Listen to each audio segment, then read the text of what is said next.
Ayun, good day sa lahat. So meron na naman tayong dalawang helmet ngayon, syempre na i-compare para sa inyo. And syempre kung malaman nyo kung ano yung kagandahan ng bawat isa, kung ano yung hindi maganda sa kanila, and syempre kung ano yung feel natin. So mga bago dyan, nagre-review po tayo ng mga kagamitan sa pagmomotor. And usually ang always natin nire-review mga helmet na nagde-trending, kung ano naging available dito sa shop. Syempre tinatalakay natin sa inyo kung ano yung kagandahan ng bawat brand and bawat helmet na dumadating dito sa shop. So ngayon, ito yung SEC na brand. Siyempre, yung Spider Neo Blade Hornet na napakahaba yung pangalan. Kung napanood nyo yung video na to, alam nyo naman siguro yung specification nito. So ang gagawin natin, i-compare natin yung bawat specification ng bawat isa, and syempre kung ano na-feel natin, syempre sasabihin natin kung ano yung mas bet nyo o ano yung mas maganda para sa'yo. And syempre may mga gusto tayo sa bawat sarili natin. Syempre, and nga pala sa mga bagong subscriber natin dyan, salamat. And syempre sa mga nag-comment dyan, sana nasagutan ko yung mga katanungan niya. Kung bago ka pa lang dito nga sa aming munting YouTube channel, and syempre sa munting Facebook page namin na Psychospeed, follow us para ma-updated kayo sa mga bagong uploads natin and kung ano pa yung mga gagawin natin sa ating YouTube channel, syempre sa Facebook page. So balik tayo dito, SEC and Spider Neo Blade Hornet yung pangalan nito. So ayan, same sila na dual visor. Sa spoiler, about naman sa spoiler, may minimal lang na spoiler si SEC kasi nga parang modern classic type to, sabi nila. I think sakto naman, modern classic yung style ng half face. Ito naman medyo latest na half face, kasi nga ito yung, kung naalala nyo nga pala, for kung makalimutan, yung kamukha nito ay yung SEC Reflux, kung hindi ako nagkakamali. Same talaga lahat. Ang pinagkaiba lang talaga yung brand, yung design dito hanggang sa mga nakalagay sa kanilang visor, same po sila ng SEC Reflux. Ewan ko lang kung bakit naging design and yung brand lang yung nag-iba. I think halos lahat same doon sa ako alam nyo yung SEC Reflux. Search nyo lang dyan, may review tayo ng SEC Reflux dyan ata, siguro mga 1 year ago. So ayan, tignan natin yung certification ng bawat isa. So medyo lapit natin ng konti para makita nyo. Ayan, so dito unahin natin si Spider Neo. Nakalagay lang dito ay ICC DOT FMVS number 218 certified. So dalawa lang, I mean tatlo. Dalawa pala. ICC DOT FMVS certified. So I think dalawa lang yung certification na nakalagay dito. Dito naman ICC and ECR 22.06. So pata sila na same ng certification. Yung pinagkaiba lang, ito ay wala po siyang certification ng ECER na which ngayon ay requirement sa mga helmet. Ewan ko kung bakit.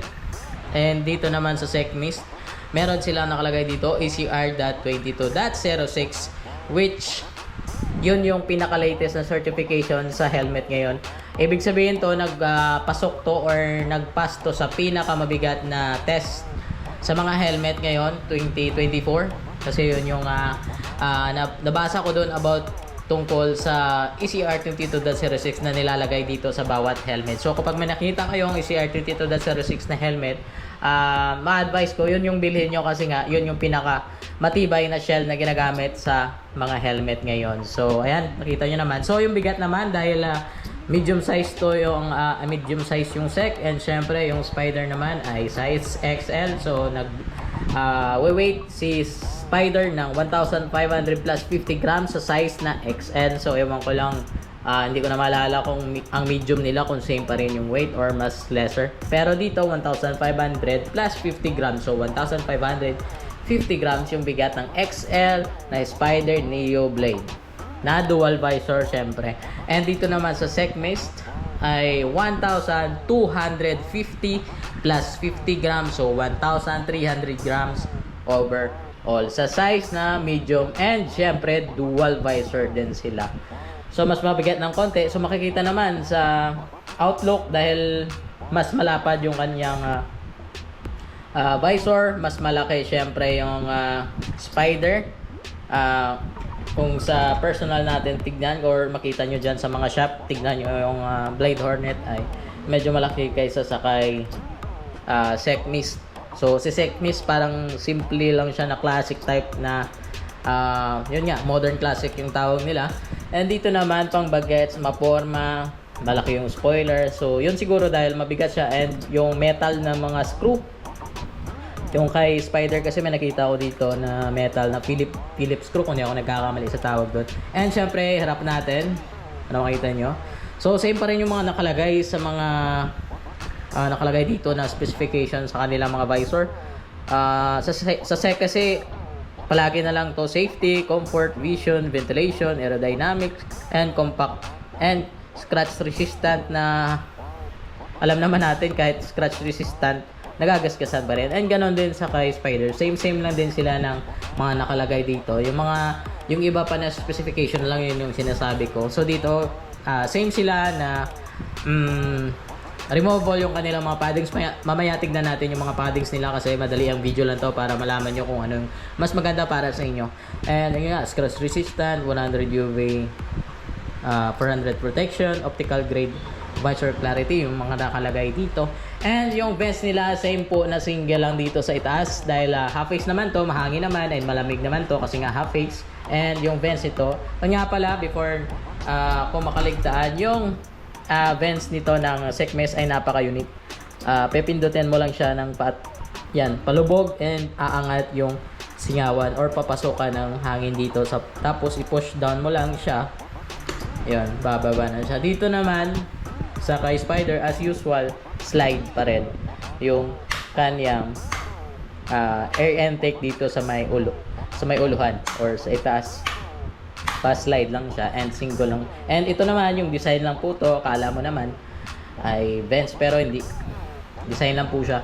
So sa kanila dahil yung napag-compare natin ay isang glossy and ito naman hindi ko matatawag na matte para matte siya pero yung parang sticker wrap. Parang nafe-feel ko na dito paint, parang sticker lang siya na ni-wrap dito sa helmet na to. And syempre buksan natin para makita nyo. So ito yung Sekmist. Tignan natin kung gaano kaganda yung mga stopover na tinatawag sa kapag tinataas yung helmet. Ayan. Medyo may dalawa, tatlo. May 4 siya na stopover and napakaganda nun kasi ma-adjust mo yung pagtaas ng visor and hindi siya bababa agad, no? So ayan, pataas natin. And syempre dahil dual visor. And ito naman sa kay sa kay Spyder. Ayan, buksan natin. So meron din siya 4 din. And ayan, sa pagandahan na lang ng kanilang mga paddings, tignan nyo lang kaya siguro makapag-judge nito. So nasa sa inyo pa rin yun kung ano yung type nyo. So ayan, dito kay Sekmist mas nagandahan ako sa kanyang proportion or paglagay ng mga paddings. Parang naging mas elegant po siya tignan and napakasulit yung kanilang mga paddings. And dito naman sa kay Spyder may graphics lang siya and 1 layer lang yung paddings dito and wala na siyang styro dapat kasi after.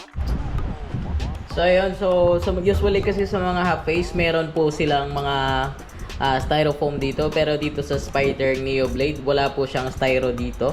So plastic, hard plastic yan, oh. So dito naman sa Sekmist meron po siyang styrofoam. Tapos may ano pa siya, may tela pa na naka-wrap sa kanya na parang same lang din ng paddings ng first layer, no. So same din po sila na intercom ready Hindi ko lang alam kung eyeglass ready po sila, pero I think hindi sila eyeglass ready, pero pwede naman kasi hindi naman masyado matigas yung kanilang bawat paddings, no. Dito naman sa kung gaano ka smooth yung paddings nila, parang same lang din kung gaano sila ka smooth, and ganoon din sa may dito. So nga pala, same na din sila na quick release. Ayan, so sa inyo, nasa sa inyo yun kung ano yung mas bet nyo. Pero kung gusto yung maporma, and maporma nga siya pero medyo mabigat, dito kayo sa may Spider Neo Blade. And dito naman sa Sekmis, simple lang po siya, wala siyang masyadong gaanong design, and short lang yung kanyang yung pointed dito na spoiler,